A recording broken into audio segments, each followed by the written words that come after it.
جناب سیدہ کی جو خلقت ہوئی، روایات میں نقل ہوا، بہار میں ایک روایت ہے کہ اشرف الانبیاء نے فرمایا کہ خلقت فاطمہ یخلق السماوات والارضون، کہ اللہ سبحانہ و تعالیٰ نے خلق کیا ہے حضرت فاطمہ کو خلق کیا گیا ہے زمین و آسمان کی خلقت سے پہلے۔ اب یہاں پر جناب سیدہ کا جو لقب ہے حوراء الانسیہ، تو اس روایت میں واضح ہو جاتا ہے، تو سوال کرنے والے ایک صحابی نے سوال کیا کیا وہ انسانوں میں سے نہیں ہیں؟ کہ جب فرمایا کہ ان کو خلق کیا ہے کب؟ زمین و آسمان سے پہلے۔ انسان کون ہے جو زمین میں ہوئے ہیں؟ تو آپ نے فرمایا بل حوراء الانسیہ، یہ انسانوں میں حور ہیں، یہ صرف انسان نہیں ہے۔ جناب سیدہ سلام اللہ علیہ کی خصوصیت یہ ہے کہ وہ فقط انسان نہیں ہے، حوراء الانسیہ۔ اب سوال کرنے والے نے سوال کیا کہ یہ خلقت تو ہو گئی، بات واضح ہو گئی، یہ خلقت جب ہوئی تو کہاں تھی؟ تو آپ نے فرمایا فی حقۃ تحت ساق العرش، کہ یہ ایک جواہرات کا جو باکس ہوتا ہے اس میں ان کا نور تھا، اور یہ باکس کہاں تھا؟ کس میں تھا؟ فی تحت ساق العرش، عرش خداوند تبارک و تعالیٰ کے پائے کے اندر تھا یہ۔ اب یہاں پر اس روایت کو اکثر علماء یہ کہتے ہیں کہ یہ ہمارے سمجھنے کی چیزیں نہیں، ہم سمجھ بھی نہیں سکتے۔ اب یہاں پر کیا مراد ہے؟ پہ حقتن، کوئی سونے چاندی کا ڈبیا ہے؟ عرش کے کیا معنی ہے؟ جب عرش سمجھ میں نہیں آ رہا تو پھر ہمیں اس کے ساق بھی سمجھ میں نہیں آ سکتی۔ ساق سے مراد اس کا پایا، اور اس پائے کے اندر یہ ایک ڈبیا ہے یا ڈبہ ہے، حقہ، کہ جس میں قیمتی چیزیں رکھی جاتی ہیں، جواہرات رکھے جاتے ہیں، اس میں ہے نور حضرت فاطمہ سلام اللہ۔ اب یہاں پر کہا جائے گا یہ نور بھی ہم نہیں کہہ سکتے، نور سے مراد یہ والا نور، لیکن یہ کہ مختلف انوار، حتیٰ روایتوں میں نقل ہوا سورج اور چاند اور مختلف چیزیں خلق ہوئیں پنجتن کے نور سے۔ کیا مراد ہے؟ یعنی اللہ سبحانہ و تعالیٰ نے ایک زمانے میں کچھ بھی نہیں تھا، لیکن جب چیزوں کو خلق کیا تو پہلے کس کو خلق کیا؟ کہ اشرف الانبیاء نے فرمایا اول ما خلق اللہ نوری، اللہ سبحانہ و تعالیٰ نے سب سے پہلے میرا نور خلق کیا، انا وعلی من نور واحد۔ اور ساتھ ہی بعض روایات ہیں کہ فاطمہ و حسن و حسین، یعنی مختلف روایات کا نتیجہ کیا نکلا کہ یہ بھی اسی نور سے ہیں، اور باقی 9 ائمہ کے لیے بھی روایات ہیں کہ یہ بھی اسی نور سے ہیں۔ اب یہاں پہ سوال ہوگا کہ نور سے کیا مراد ہے؟ کہا جائے گا ہمیں نہیں معلوم، کیوں کہ اللہ نور السماوات۔ اب اگر اس سے نورانیت حضرت فاطمہ سلام اللہ علیہ کو سمجھنا ہو تو کیا اس سے مراد ایک لائٹ ہے؟ کہا جائے گا نا، اللہ نور السماوات والارض، اللہ سبحانہ و تعالیٰ پوری زمین و آسمان کا، کائنات کا نور ہے، تو کیا بند کمرے میں لائٹ ہوتی ہے اللہ کے ذریعے سے؟ تو یہاں پہ یہ والی لائٹ مراد نہیں ہے، اللہ زمین و آسمان کا نور ہے۔ اب سوال کرنے والے نے سوال کیا کہ یہ خلقت ہوئی ہے ظاہر، اس وقت ان کی غذا کیا تھی؟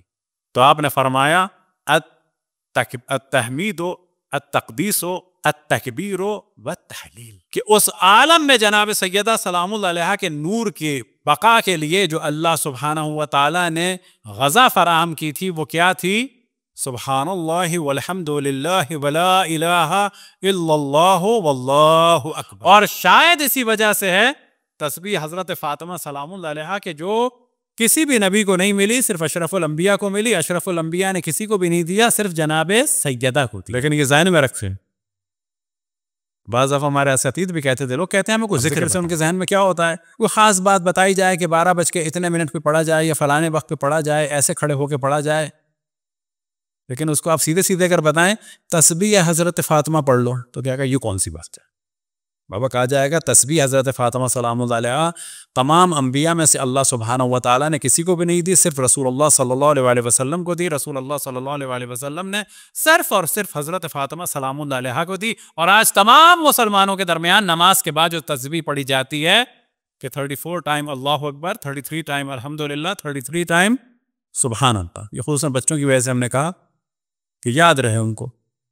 تمام شیعہ سنی میں اس کو کیا کہا جاتا ہے؟ تسبیح حضرت فاطمہ سلام اللہ علیہ، کہ اجماع ہے تمام مسلمانوں کا کہ یہ تسبیح جو آج مسلمانوں کے درمیان ہے جس کی اتنی فضیلت ہے، یہ اشرف الانبیاء نے حضرت فاطمہ صلوات اللہ وسلام علیہ کو دی۔ تو یہ تھی ان کی غذا اس عالم میں، کہ یہاں پہ کوئی چیز بھی سمجھی نہیں جا سکتی کہ یہ غذا کیسے ہو سکتی ہے۔ اب بعض روایتوں میں آیا کہ زمین و آسمان میں اندھیرا تھا. وشکت الملائکہ، ملائکہ نے اللہ سبحانہ و تعالیٰ کی بارگاہ میں شکایت کی کہ فلاں جگہوں پر تاریکی ہے. اب یہ سب خلقت سے پہلے کی بات ہے، کچھ خلقت کے مرحلے ہو چکے ہیں، کچھ نہیں ہوئے ہیں. تو اللہ سبحانہ و تعالیٰ کا ارشاد ہوا جناب جبرائیل کو، یا جبرائیل خذ من نور فاطمہ، اسی تحت ساق العرش میں جو حقہ ہے اس میں جو نور فاطمہ کا، خذ من نور فاطمہ، نہ خذ نور فاطمہ، کچھ نور کو لو، وَضَعْ فِي الْقَنْدِيلِ، اور اس کو ایک قندیل میں رکھ دو. لیکن یہ تاریخی، یہ والی تاریخی نہیں ہے، یاد رکھیں ایک خاص تاریخی ہے کہ جو اللہ نور السماوات والارض کے بعد بھی ملائکہ کو محسوس ہو رہی ہے، کیونکہ اللہ سبحانہ و تعالیٰ نے مختلف مرحلے رکھے. وَضَعْ فِي الْقَنْدِيلِ، اور اسے عرش کی ایک فلاں جگہ پر جو ہے معلق کر دو. اور اس کے بعد روایت میں نقل ہوا وَسَبَّحَتِ الْمَلَائِكَةُ، اور جب یہ عمل انجام دیا جناب جبرائیل نے تو تمام ملائکہ نے سبحان اللہ کی تسبیح شروع کر دی، یعنی ندائیں بلند ہو گئیں، سبحان اللہ سبحان اللہ سبحان اللہ، کے پاک و پاکیزہ وہ ذات ہے کہ جس نے نور فاطمہ کے ذریعے سے اس تمام جگہ پر اجالا کر دیا. صلوات پڑھیں بر محمد و آل محمد. کل ہم نے توجہ دلائی کہ یاد رکھیں کہ اب تفصیل سے بیان کہ معصومین میں سے کسی کو بھی یہ فضیلت نہیں ملی کہ ان کی خلقت کی ابتدا کے لیے ان کے والد کو معراج پر بلایا جائے. یہ فضیلت حتیٰ اشرف الانبیاء کو بھی نہیں ملی. یہ خاص ایک فضیلت ہے، کیونکہ حضرت عبداللہ کہاں معراج پہ گئے تھے؟ معراج پہ گئے تھے؟ نہیں گئے تھے. حضرت ابو طالب معراج پہ گئے تھے؟ وہ بھی نہیں گئے. مولا امیر المومنین معراج پہ گئے تھے امام حسن امام حسین کے لیے، یا باقی ائمہ معصومین میں صرف اور صرف یہ یاد رکھیں کہ معراج اشرف الانبیاء کو بہت ساری ہوئی ہیں اور جسمانی، اور ان میں سے ایک معراج مخصوصاً تھی حضرت فاطمہ سلام اللہ علیہا کے نور اور ان کے جسم کو اشرف الانبیاء کے خدمت میں پیش کرنے کے لیے. اور اس میں خاص اہتمام تھا کہ جناب خدیجہ سے وہ جدا ہو گئے تھے. عام انسان نہیں ہے، وہ عام نبی بھی نہیں ہے، عام رسول بھی نہیں ہے، اور خود اشرف الانبیاء بھی اعلان نبوت سے پہلے کی بات نہیں ہے، اعلان نبوت کے بعد کی بات اور اشرف الانبیاء کی بات ہو رہی ہے. اور جناب سیدہ کے نور کو دینے کے لیے اشرف الانبیاء کو حکم ہے کہ اب عبادات میں لگ جائیں، یعنی آپ کی ساری زندگی عبادت ہے لیکن اب خاص عبادات میں لگ جائیں، 40 دن کے لیے جدا ہو جائیں حضرت خدیجہ. اور اب ایک وقت آیا کہ حضرت اشرف الانبیاء کو لے جایا گیا، اور جب عرش پر لے جایا گیا تو تمام ملائکہ کی توجہ نور رسول اللہ صلی اللہ علیہ وآلہ وسلم کی جانب، اور اشرف الانبیاء کی توجہ سدرۃ المنتہا پہ درخت کی جانب، اور درخت بنتا ہے ایک پھل کے لیے، اور جب وہ پھل دیا گیا تو اس کے ذریعے سے جناب سیدہ کے جسم کی ابتدا، اور نور جناب سیدہ اشرف الانبیاء کے پشت میں پہلے ہی روایت میں نقل ہوا ہے کہ اشرف الانبیاء کا نور حضرت آدم سے لے کے ان کے آباء و اجداد تک پہنچ کے حضرت عبد المطلب کے بعد 2 حصوں میں تقسیم ہو گیا. ایک حضرت عبداللہ میں چلا گیا، ایک حضرت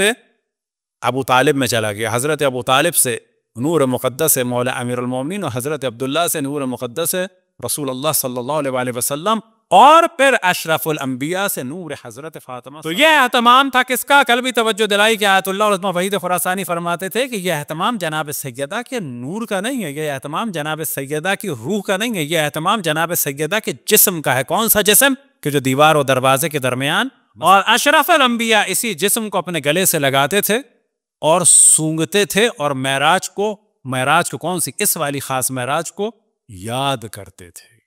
یعنی معراجوں میں بھی یہ معراج اشرف الانبیاء کی زندگی میں اہم ترین معراج تھی.